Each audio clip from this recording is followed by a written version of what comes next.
کیسے ملے گی برکت اور کیا ہے وجہ ذلت؟ پروگرام اسلام اور معیشت مضاربت کاروبار کا ایک اسلامی طریقہ ہے، اسلامی طرز ہے، جس میں ایک شخص کا سرمایہ ہوتا ہے اور دوسرے شخص کی محنت اور ورک ہوتا ہے۔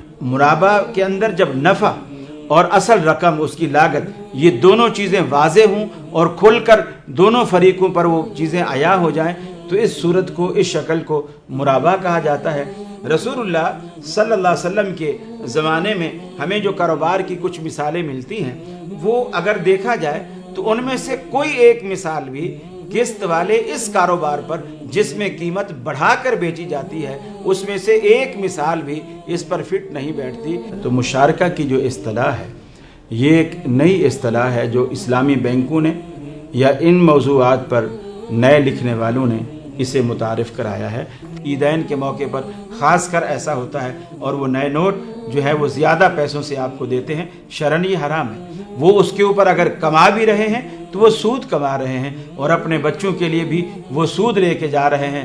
شریعت نہیں چاہتی کہ یہ مسلمان کاروبار کرتے ہوئے آپس میں لڑیں، اس لیے نزاع کا ہر پہلو شریعت نے ختم کیا ہے، اس لیے کہ یہ قیامت تک آنے والے دور کے تقاضے پورے کرنے والا دین ہے، اور اسی اعتبار سے ہمیں اسلام لڑانا نہیں چاہتا، بلکہ پیار اور محبت کے ساتھ ہمیں کاروبار کرنے کی تلقین کرتا ہے۔ کیسے ہے در حقیقت اسلام اور معیشت؟